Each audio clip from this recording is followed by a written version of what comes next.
karon sa Zamboanga City LGU nga ipaubos na sab sa state of calamity ang syudad gumikan sa nasinating pagbaha nga nagbilin sab og dakong danyo sa agrikultura ug infrastruktura. Dugang detalye sa report ni Efren Mamak. Imbes kaugalingong ani nga gulay ang ibaligya ni Angeli Magsayo gikan sa iyang umahan sa Barangay Talisayan, Zamboanga City.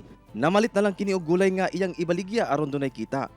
Kinihuman na danyo sa pagbaha ang iyang umahan og mga tinanom nga gulay. Kalabasa puti lang amo dito ang kuan nadaot sa baha, namatay jud siya. Ang pipino, maura gihapon, nawala na, gidaro na lang namo. Sa gipaygayong assessment and evaluation sa Office of the City Agriculturist, miabot sa 392 ka hektarya sa agricultural land sa syudad ang nadanyos gumikan sa pagbaha as of July 16 ning tuiga.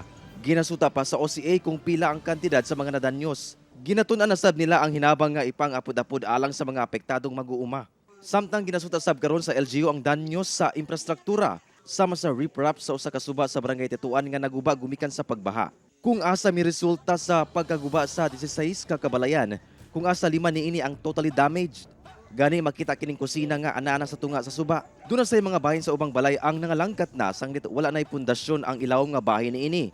Busa, temporaryong mihiklin ang kapin na pulo ka magbanay sa ilang mga paryente. Hinoon, walay naangol sa insidente. I-alerta todo mga hente aki. Amo kaya aga pa lang takabay kami kita todo mga kuan, mga gamit. Burkas ko na si riprap sir. Ay aki si ko namon tabutal agwa todo, puwersa del agwa da avenida. Ginasuta na sa Zamboanga City LGU ang mga lugar alang sa pagpaayos sa nagubang riprap. Lauman sab nga hatagan og ayuda ang mga apektadong magbanay.